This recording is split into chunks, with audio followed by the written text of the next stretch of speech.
Friends, ರುಚಿ ಚಾನಲ್ಗೆ ತಮ್ಮೆಲ್ಲರಿಗೂ ಸ್ವಾಗತ. ಫ್ರೆಂಡ್ಸ್, ನಾನು ಇವತ್ತು ನಿಮಗೆ ಹುಣಸೆ ಹಣ್ಣಿನ ರಸಮ್ನ ಯಾವ ರೀತಿ ಮಾಡೋದು ಅಂತ ತಿಳಿಸ್ಕೊಡ್ತೀನಿ.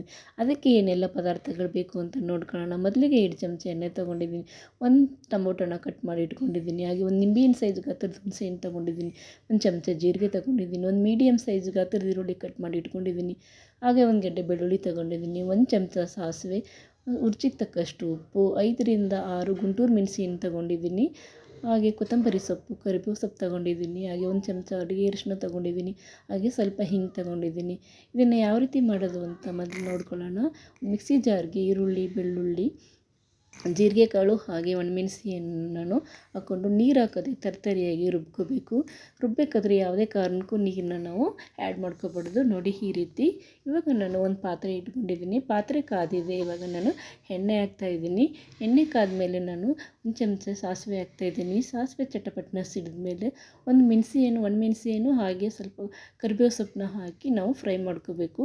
ಕರಿಬೇವು ಸೊಪ್ಪು ಮತ್ತು ಒಣಮೆಣಸಿನ ಫ್ರೈ ಆಗಿದೆ. ಇವಾಗ ರುಬ್ಬಿಟ್ಕೊಂಡಿರುವಂತಹ ಮಸಾಲೆನೂ ಸಹ ನಾವು ಇವಾಗ ಸೇರಿಸ್ಕೋಬೇಕು. ನಾವು ಲೋ ಫ್ಲೇಮಲ್ಲೇ ಇದನ್ನು ನಾವು ಮಸಾಲನ ಫ್ರೈ ಮಾಡ್ಕೋಬೇಕು. ನೋಡಿ ಈ ರೀತಿ ಹಸಿ ವಾಸನೆ ಹೋಗೋ ತನಕ ಮಸಾಲನ ಫ್ರೈ ಮಾಡ್ಕೋಬೇಕು. ಹಾಗೆ ನಾನು ಇವಾಗ ಹುಣಸೆ ಹಣ್ಣಿನ ರಸನೂ ಸಹ ಆ್ಯಡ್ ಮಾಡ್ತಾಯಿದ್ದೀನಿ. ಹುಣಸೆ ಹಣ್ಣಿನ ರಸ ಆ್ಯಡ್ ಮಾಡಿ ನಾವು ಅದಕ್ಕೆ ಎಷ್ಟು ನೀರು ಬೇಕು ಅಷ್ಟನ್ನು ನಾವು ಹಾಕೋಬೇಕು. ನೋಡಿ, ನಿಮ್ಮ ನೀರಿನ ಪ್ರಮಾಣನೂ ಕೂಡ ಹಾಕ್ಕೊಳ್ಳಿ. ಹಾಗೆ ಇವಾಗ ನಾನು ಅರಿಶಿನನೂ ಸಹ ಸೇರಿಸ್ತಾ ಇದ್ದೀನಿ, ಹಾಗೆ ಉಪ್ಪನ್ನು ಸಹ ರುಚಿಗೆ ತಕ್ಕಷ್ಟು ಉಪ್ಪು ಹಾಕ್ಕೋಬೇಕು. ನಾವು ನಿಮಗೆ ಎಷ್ಟು ಬೇಕು ಅಷ್ಟು ನೋಡಿ ಹಾಕ್ಕೊಳ್ಳಿ. ಹಾಗೆ ಹಿಂಗು ಸಹ ಹಾಕ್ತಾಯಿದ್ದೀನಿ. ಇವಾಗ 1 ಟೈಮು ಮಿಕ್ಸ್ ಮಾಡಿ ನಾವು ಮುಚ್ಚಿ ನಾವು ಇದನ್ನು ಕುದಿಯೋಕ್ಕೆ ಬಿಡಬೇಕು. ಫ್ರೆಂಡ್ಸ್, ನಾವು ರಸಮ್ನ ಮಾಡಬೇಕಾದ್ರೆ ತುಂಬಾ ಕುದಿಸ್ಬಾರ್ದು ರಸಮ್ನ, ಅದರ ಟೇಸ್ಟ್ ಎಲ್ಲ ಹೋಗಿಬಿಡುತ್ತೆ. ಹಾಗಾಗಿ ಮುಚ್ಚಿ ನೊರೆ ಬರುತ್ತೆ. ನೊರೆ ಬಂದಮೇಲೆ 1 ಸೈಡು ಕುದ್ರೆ ಸಾಕು. ಆವಾಗ ನಾವು ಸ್ಟವ್ನ ಆಫ್ ಮಾಡ್ಕೊಬಿಡಬೇಕು. ನೋಡಿ ಈ ರೀತಿ. ನೋಡಿ, 1 ಸೈಡ್ ಕುದ್ರೆ ಸಾಕು, ಆ ಕಡೆ ಎಲ್ಲ ನೊರೆ ಬಂದಿದೆ.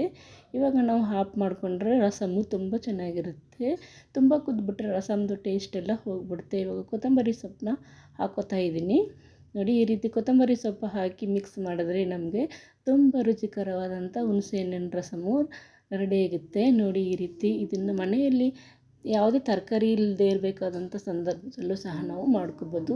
ಹಾಗೆ ಚಳಿಗಾಲದಲ್ಲಂತೂ ಸೂಪ್ ಥರನೂ ಸಹ ನಾವು ಇದನ್ನು ಕುಡಿಬೋದು. ನೋಡಿದ್ರಲ್ಲ ಫ್ರೆಂಡ್, ಎಷ್ಟು ಸಿಂಪಲ್ಲಾಗಿ ನಾವು ಹುಣಸೆ ಹಣ್ಣಿನ ರಸಮ್ನ ಮಾಡ್ಕೋಬೋದು ಅಂತ. ಈ ರೆಸಿಪಿ ನಿಮ್ಗೆ ಇಷ್ಟ ಆದರೆ ಸಬ್ಸ್ಕ್ರೈಬ್ ಮಾಡ್ಕೊಳ್ಳಿ, ಹಾಗೆ ಪಕ್ಕದಲ್ಲಿರುವ ಬೆಲ್ ಐಕನ್ನ ಪ್ರೆಸ್ ಮಾಡಿ.